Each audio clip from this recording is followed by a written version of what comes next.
Nanoparticles have been around for a long time, as far back as ancient Greece. But it wasn't until the 20th century that nanotechnology developed rapidly. And by the early 21st century, products containing nanoparticles hit consumer markets.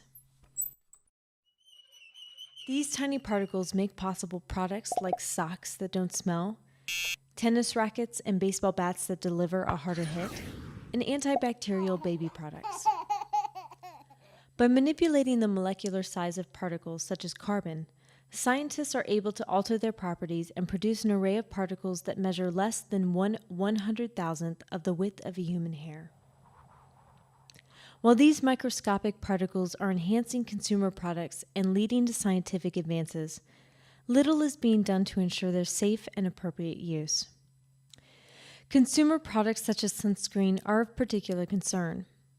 Nanoscale titanium dioxide has become popular for use in both sunscreen and other cosmetics.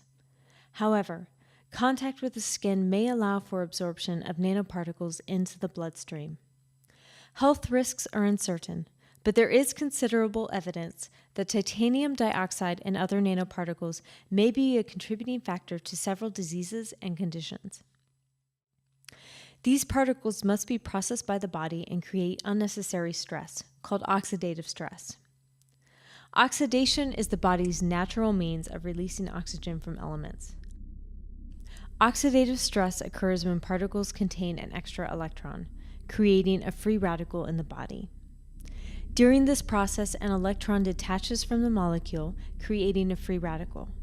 But if the electron does not reattach to the molecule or to an antioxidant, these free radicals could become harmful.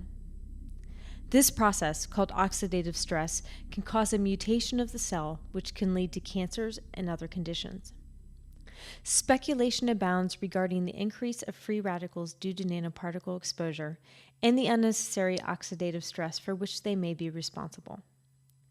Oxidative stress is a contributing factor in the onset of diseases such as Alzheimer's and Lou Gehrig's disease. More than 70 different diseases can be attributed, at least in part, to oxidative stress. The medical and scientific communities are still investigating the risk of nanoparticle exposure. Yet there is no federal agency which now guarantees the safety in consumer products using nanotechnology, or which guarantees that nanoparticles do not pose a health hazard when introduced into the air, water, or ground. There has been little regulatory action at the EPA and FDA aimed specifically at nanoparticles. Current rules leave loopholes for manufacturers to hide nanoparticle use and avoid conducting health risk testing.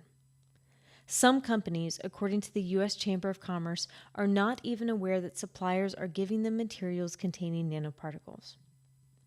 In April 2012, the FDA released draft guidance for the cosmetics and food industries, outlining questions that warrant investigation, but it does not have the force of law.